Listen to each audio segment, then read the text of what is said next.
Hi, I'm Danny Lipford. And I'm Chelsea Lipford-Wolf. Thanks for watching this episode of Today's Homeowner here on YouTube. And don't forget to leave us a like and a comment. And be sure to share with a friend, subscribe, and hit the bell icon so you get notified of new videos. Thanks and enjoy the show. Almost every house needs some kind of exterior repairs. This week, we'll show you some very common ones. Today's Homeowner with Danny Lipford, the voice of home improvement, with projects, tips, and ideas to help you improve your home.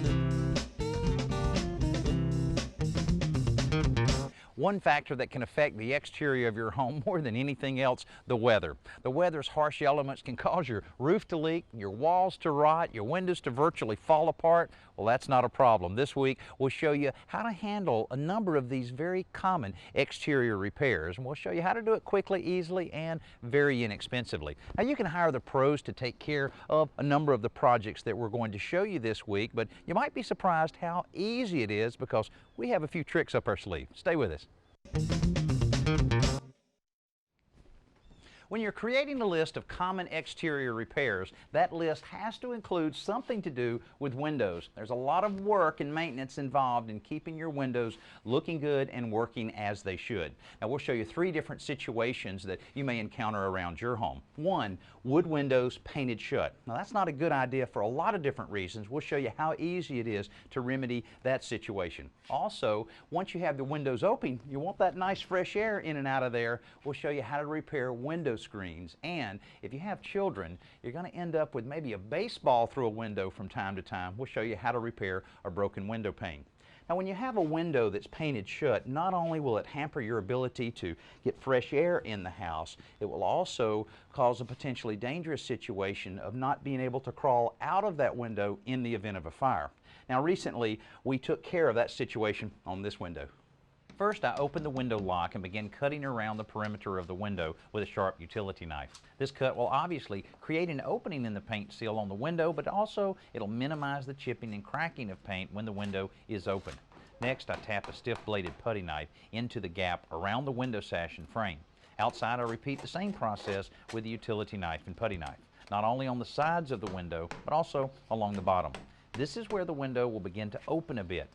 I moved to a flat pry bar and a block of wood for more leverage, but be careful, you can easily apply enough force to break the window panes.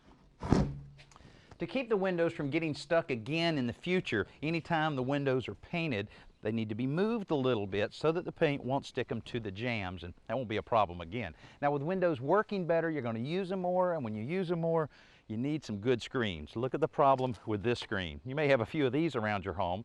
Fairly easy to repair. First thing is to go to the home center and buy the type of screen that you have in your window screens itself. Now, this is a fiberglass type screen that's real commonly used on window screens, but also you'll find some that have the aluminum screening, so you want to make sure you're getting the same things there. Then a few other tools, flat screwdrivers handy, a splining tool, I'll show you what that's all about in a minute, and razor knife to cut your screen. And this is a neat tool, the needle nose pliers, because one of the first steps in repairing a screen is to remove the old screen, and the screen itself is held in around the perimeter of the frame with a little plastic bead called spline. And these needle nose pliers are perfect for taking the spline out. Continue removing the spline all the way around the frame. Then you can easily remove the damaged screen. Now lay out the new screen on the frame and cut it slightly oversized. A few clothespins around the frame will hold the screen while you work. Begin in a corner, pushing the spline into the groove with the spline roller, and then work your way around the frame. On the 3rd and 4th sides, you'll need to pull the screen snug as you secure it, and at the end, trim any excess spline. Then, using your razor knife and just above the spline itself, trim off all the excess screen that you have. Now, this is where you have to be really careful, because if you're not, the knife will slip and tear your screen, and you have to start all over. Well, we've gotten the window screen taken care of. Now, how about that broken window pane? I guess this is one way of repairing a broken window pane using duct tape, but I think I have a better idea. When you're working with glass, a pair of gloves is always a good idea. Now I'm using my utility knife to cut away the old window glazing. A 5-in-1 painter's tool is also ideal for this job because its variety of angled edges allow you to scrape out all of the old glazing, because a clean flat surface will be important when we install the new glass. Now when the glazing is all cleared out, I measure the frame from edge to edge and make careful notes so that I only have to go to the glass shop once. Well, the extra effort is worthwhile because the new glass fits perfectly. Now to hold the glass in place, I press in metal glazing points along each edge before applying the glazing.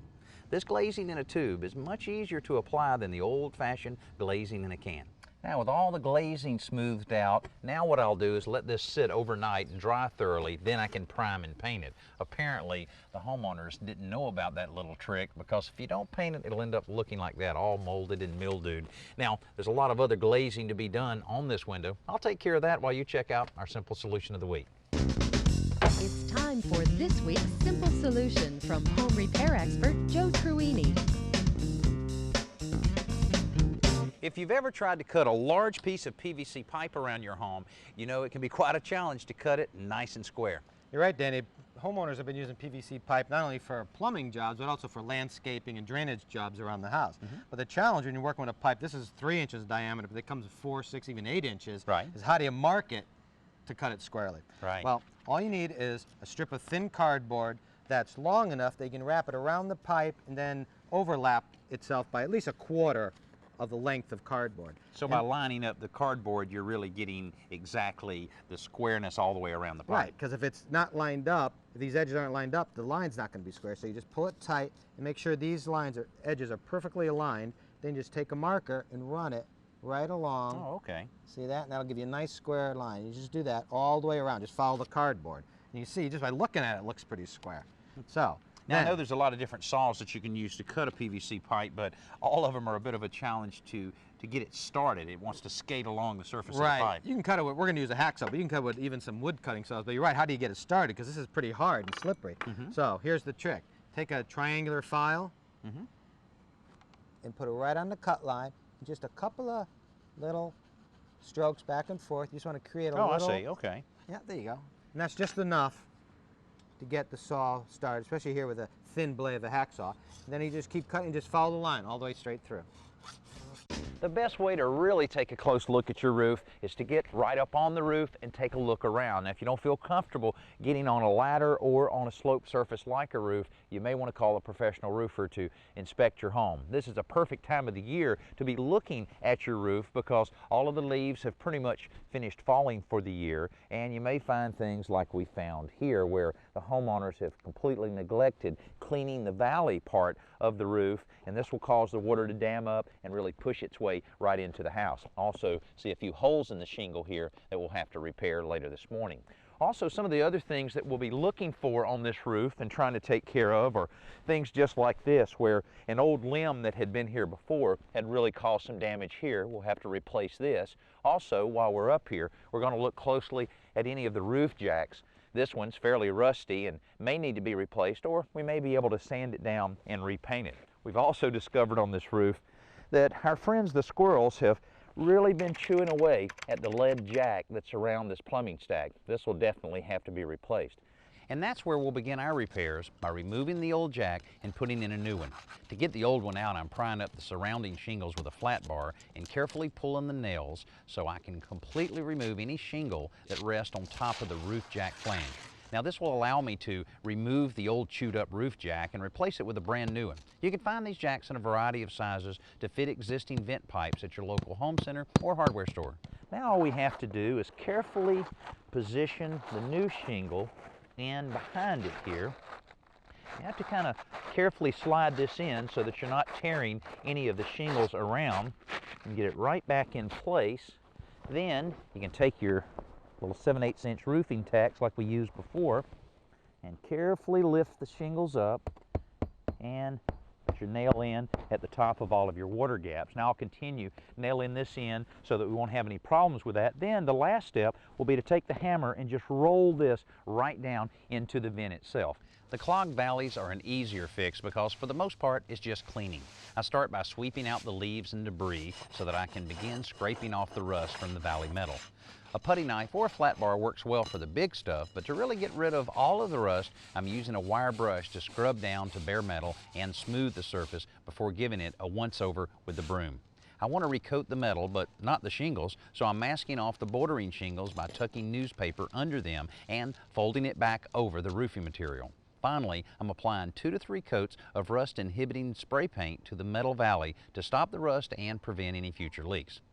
Now, on to our damaged shingles. Now, this kind of damage is common when limbs brush back and forth against a roof with the wind, and the only real solution is replacement. Again, I use the flat bar to pry up the shingles so that I can cut off the damaged tabs. I'm prying up the nails holding down what's left of the bad shingles so we can replace them with new shingle tabs. Now, this is a standard size shingle that's 3 foot by 1 foot, and we've just taken our knife and cut individual tabs out of that. You can replace the whole shingle, but when you have an isolated situation like that, you can just replace the tabs just about as easy. Now, you just slip that right in place, then take a 7/8" roofing tack, which are commonly used for the shingles, and just drive a nail right in there, and you'll want to raise this up and sneak another nail right under the tab itself. Then you just continue putting the others in place and nailing those off. And then after you get it all together, you may want to come back with a little roof cement and any little place that you want to touch up with this to make sure that no leaks will penetrate this newly repaired area. While I finish up here on the roof, check out this week's best new product. Let's join Danny at the Home Center to check out this week's best new product, brought to you by the Home Depot. There are so many different types of paint colors and shades and different types of finishes that painting can get a little confusing around the house. Now, you can always rely on the person behind the paint counter to give you advice, or your interior decorator, but here's some more help that's available here at the Home Center. It's called the Color Solutions Journal. It's got some neat stuff in it. Inside, you will find a color wheel that helps you to visualize how different colors will look when used together. The journal is divided into 8 sections with color tabs and pre-printed labels for each room of the house.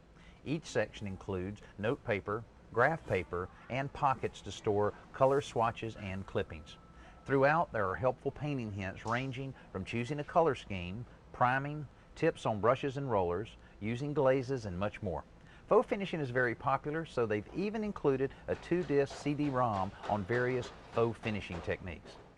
Not only would this be extremely convenient, it's just a good peace of mind to have all the painting information of work that you've done around your home all in one place. And if you know someone that's doing a lot of painting around their home, or you're looking for a housewarming gift, this might be just the thing.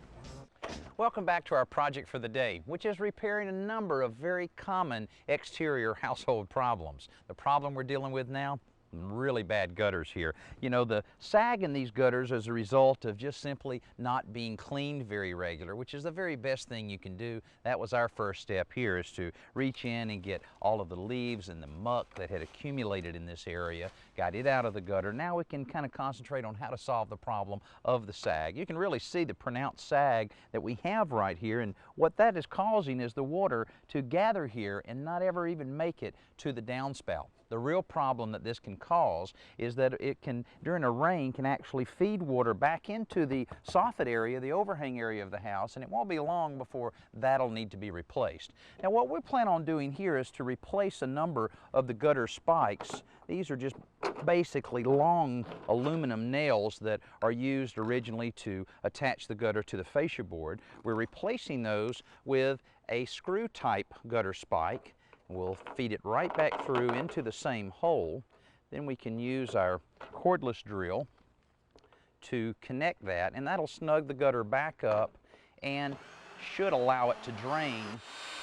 While you're cleaning your gutters and replacing any of the gutter spikes that you may need to, it's a good time to look very closely at other areas that are very prone to leak. Now, some of those areas would be where you may have seams or where your downspouts tie into the gutters themselves. Now, these are aluminum gutters, but almost any gutter system is prone to leak at these areas. Again, getting the leaves out of the way is the first step. You'll also want to use a rag or towel to dry out any moisture in the gutter Plus, you'll want to scrape out any old caulk or stubborn dirt. A putty knife or painter's tool works well for this. And then, after that, I like to use a silicone caulk spread out generously over the seams to prevent them from leaking. Look for places where sections of gutters come together or where downspouts connect to the gutter. Now, speaking of downspouts, be sure they're completely connected and free from any obstructions. And give the water someplace to go. If your downspouts are washing out the dirt around the house, add a splash block to control the water's flow and protect your home's foundation. You would think with a brick home you'd have very little maintenance, which for the most part that's true, but things like gutters do need a little regular maintenance and cleaning and taking care of a few of the repairs we've talked about. Another thing is to look closely at any of the wood that you have exposed on the outside of your brick home. Even areas like this covered soffit and fascia area may have some problems, so you have to look closely at that. Another problem area, shutters, because they go so close to the ground. They can really be a problem, and we found that out this morning. Now, already today we've taken care of a number of very common exterior home repairs, and so many of the exterior repairs involve wood damage and water damaged wood, such as this right here. Now, this is a wood shutter, has just a little bit of damage here from the rain and the snow, and all we have to do really in order to repair that is to fill that void with something that will withstand the elements outside. I'll tell you, I've used this a lot. It's actually a body filler that's used by the automobile repair industry to repair a lot of cars on body damage, and I found that it works really well in a situation like this. Now, it's a two-part putty that you add just a little bit of hardener to the putty itself and mix it up thoroughly. Then, after you're ready for that, of course, then you dig out all of the water-damaged wood that you have. I did that a little bit earlier. And now we can take this material that dries very quickly, usually only in about 30 minutes. It'll be completely hard to where you can use a little bit of sandpaper to sand it out. And if it shrinks any, you can use just a little bit more to skim a coat right over the top of it. Then all you have to do is touch up the paint on the outside, and you've saved yourself a little money instead of buying a brand new shutter. In some cases, the slats or panels in shutters can come loose over time. A quick, easy solution is to put them back in place and then drill a small pilot hole from the shutter side into the panel or slat. Add a screw to hold the panel in place and then touch it up with some matching paint. So even with a brick house, you'll have a few things to do around the home, but regardless of what type of house you have, the best thing you can do to avoid any of the real costly repairs is to keep the exterior nice and clean, and that way you can check on any of those problem areas. Looks like these homeowners have a little pressure washing to take care of fairly soon. Hey, let's check in with Tricia for this week's Around the Yard. Let's head outside for Around the Yard with lawn and garden expert Tricia Craven-Worley.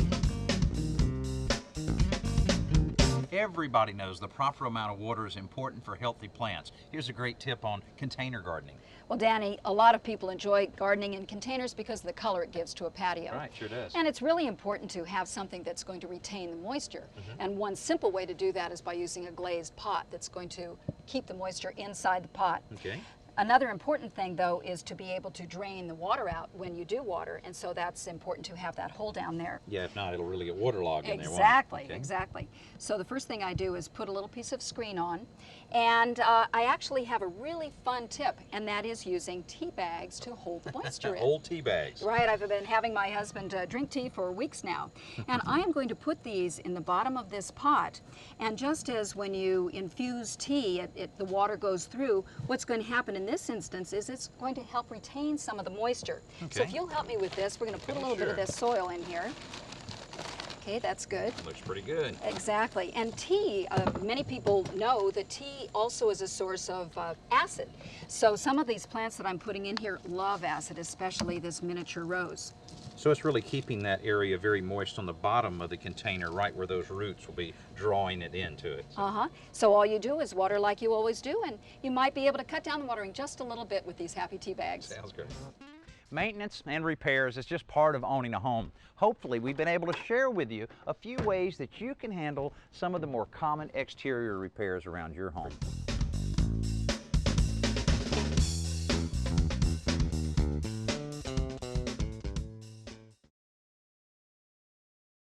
Thanks for watching this episode of Today's Homeowner. And don't forget to like, comment, and hit the bell icon so that you'll be notified of new videos. And be sure to click around and watch some more videos while you're here.